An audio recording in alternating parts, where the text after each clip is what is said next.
喺大城心事裏邊咧，有一位朋友就 email 咗呢封信俾我，咁佢就冇寫上名字，但係我讀咗出去之後咧，咁應該你會知道係你自己嘅故事嚟嘅。呢位朋友話，發覺自己愛上咗同自己同性嘅人，應該點做好？已經嘗試去除對同性嘅好感，但係克服咗好多年，但係冇辦法做到，亦發覺好難去面對。由舊年開始，發覺自己愛上咗一位女生，喜歡上一個人其實係一件根本不用諗太多嘅事，但係煩惱嘅就係我愛上咗嘅卻係同我同性嘅。係我發覺自己嘅同性戀傾向由中學開始直到今日為止。今日我已經20歲，係一位大學生。我知道自己仲年輕，有可能只係短短嘅時間唔了解，亦有可能係自己未遇到一個真正讓我心動嘅男孩。但我真嘅對男人一啲喜歡感覺都冇，我真係好擔心自己嘅呢個問題。而家我愛上咗呢位女生，亦都係啱啱進入大學嘅第一個學期就開始對佢有感覺，而呢個喜歡嘅感覺就越嚟越強烈。因為佢，我流咗好多眼淚，因我好清楚佢根本就對我只係朋友之情，大家都冇結果。佢自己亦都曾經告訴過我，話佢能夠接受別人搞同性戀，但係佢絕對唔可能接受愛上一個你愛佢，但你永遠得唔到嘅佢，感覺係如何呢？大家都懂吧？次次諗到自己咁嘅狀況，都會覺得好辛苦，因為我係 Les， 世上根本冇人知道，我亦都從未同任何人講過我咁樣嘅心事。每次感覺好痛苦嘅時候，自己瞓喺床上就攬住枕頭冚住眼，偷偷嘅喊起嚟。要唔係呢，就寫一寫日記，傾訴自己嘅痛苦。因為除咗呢啲方法，我都唔知要揾邊個嚟投訴。好痛苦，自己點解係一個同性戀？我亦係一個愛打扮嘅女孩，亦因為咁樣冇人懷疑我係 Les。喺大學，我自己亦都有呢個心理學嘅科目，亦知道同性戀喺現今嘅社會係一件不見怪嘅事。如果你覺得奇怪，咁就係你自己即係最怪。但我自己真嘅覺得成為一位同性戀者真係好辛苦，冇人了解到佢哋心靈應該去點做。我唔想噶，我真係嘗試讓自己對男人有興趣，但我試過好多次，最後仲係失敗。我亦不懂為何一個女人以後要靠男人養呢？點解要男人同女人喺埋一齊至能夠幸福？因為可以生孩子嘛。我知道有時候愛情係唔分年齡、身份、種族，甚至現今嘅社會有嘅更不分性別。到底我該去如何面對，同埋如何行下一步呢？好辛苦，當冇俾人了解嘅時候。陳峰，我嘅諗法係咪好幼稚？我真嘅好希望你能夠俾啲回應我，要如何面對未來。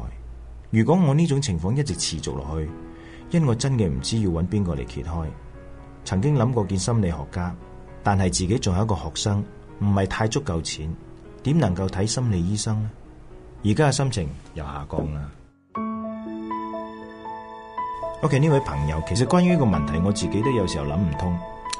全世界咧都開始好多個國家接受同性戀，某一啲嘅國家甚至係允許佢哋結婚。尤其係馬來西亞有一個喺美國讀書，跟住定居咗落嚟，甚至成為牧師嘅同性戀者。咁佢曾經都寫過書，佢之前結咗婚，跟住咧就發覺自己真係同性戀啦，唔能夠再隱瞞啦。結果係同佢太太講，跟住就離咗婚啦。咁公布咗自己嘅身份，而且咧不斷有好多個文章係為同性戀者抱不平嘅。但我自己心諗啦，如果抱不平，而且允許全世界嘅人都可以同性戀嘅話，直到有一日風行到全球都同性戀，究竟邊個嚟生孩子呢？咁人口咪一路萎縮咯。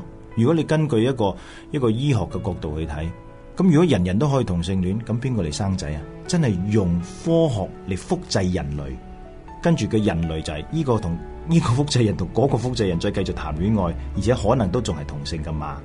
呢個問題都係困擾住我嘅。有啲人呢，甚至係相信人呢就係神製造嘅。咁神製造人嗰陣，已經係諗到可以允許佢嘅結構啊、器官啊、身體啊、樣貌各樣嘢係同時可以接受同性戀，又即係異性戀㗎嘛？咁你真係今晚祈禱同埋發夢，去真正問下你嘅上天，或者問下你自己各人嘅神究竟係點樣？咁但係如果你撇開宗教嘅角度，講你自己嘅心理，講緊有自由選擇權嘅話，咁你可以去選擇同性戀，因為愛一個人，如果你單純咁睇，淨係愛一個人係冇罪嘅。愛一個人可以愛男性，亦都可以愛女性。你可以愛一個女性，但係我亦都可以同一個男性結婚，愛啊嘛。但係你嘅愛一諗到要超越某一個界限，要同佢住埋一齊，要同佢攬埋一齊，甚至要發生關係嘅嗰種愛，係一種點樣嘅愛呢？一個同性發洩嘅慾望嘅一種同性啊，定係真心相愛要大家共組家庭嘅一個愛情啊？好多個國家可以允許同性組織佢哋嘅家庭，但係呢個家庭究竟有啲乜嘢點樣嘅結果同埋完整性呢？係一個問號嚟嘅。如果你講到心理嘅問題，我真係答唔到你。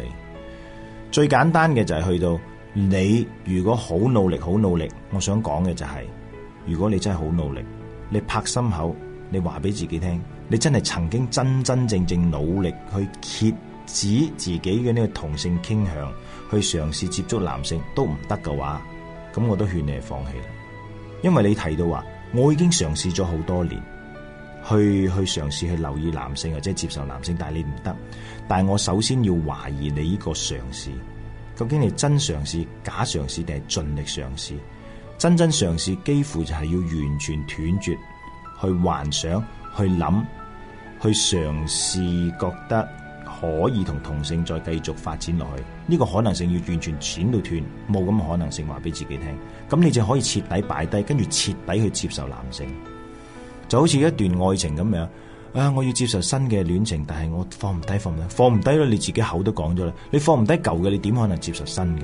你放唔低同性嘅傾向嘅諗法，你點可以接受嘅異性嘅？咁我想你真係重新去努力嘗試，徹徹底底去放棄。如果你喺個過程裏邊都唔得嘅話，你認命，亦都唔好去譴責自己。我覺得你首先要選擇自己去嘗試先。嘗試，因為我認為個上天製造人出嚟咧，一粒螺絲裏邊一個係轉窿嘅，一個係長嘅，一個係窿嘅，一定有佢嘅原因嘅。個人體結構所有嘢咧，有兩個異性，一定有佢原因嘅。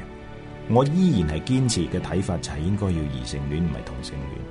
但係既然世界好多個國家領袖，甚至一啲專家都可以接受嘅話，咁咪睇大眾咯。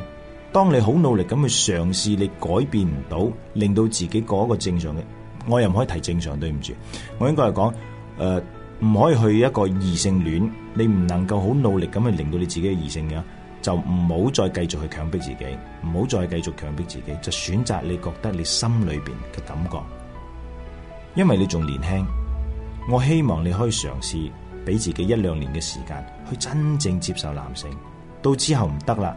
你後邊仲有大半世，咁就選擇你去行嘅路。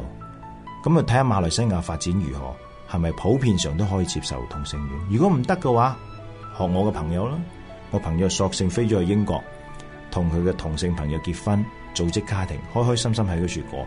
我睇到佢咁開心，我都要戥佢好高興。雖然佢問我唔贊成同性戀，但係我睇到佢開心，好過佢以前喺馬來西亞好痛苦、好掙扎。咁如何呢？你又改變唔到自己嘅心理嘅傾向。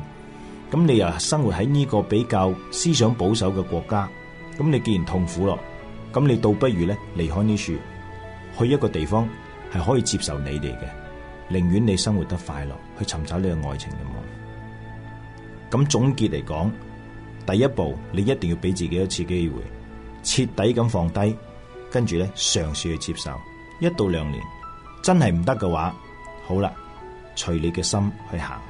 至於你講，你睇到其中一個目標好愛佢，但係佢已經表明佢係中意男仔嘅話，咁你更加要小心咯，因為你選擇一定會細咗嘅。佢唔喜歡，佢唔係，希望你都可以同佢保持翻一個好好嘅朋友嘅關係。就咁，最後我真係祝福同埋希望你生活快樂。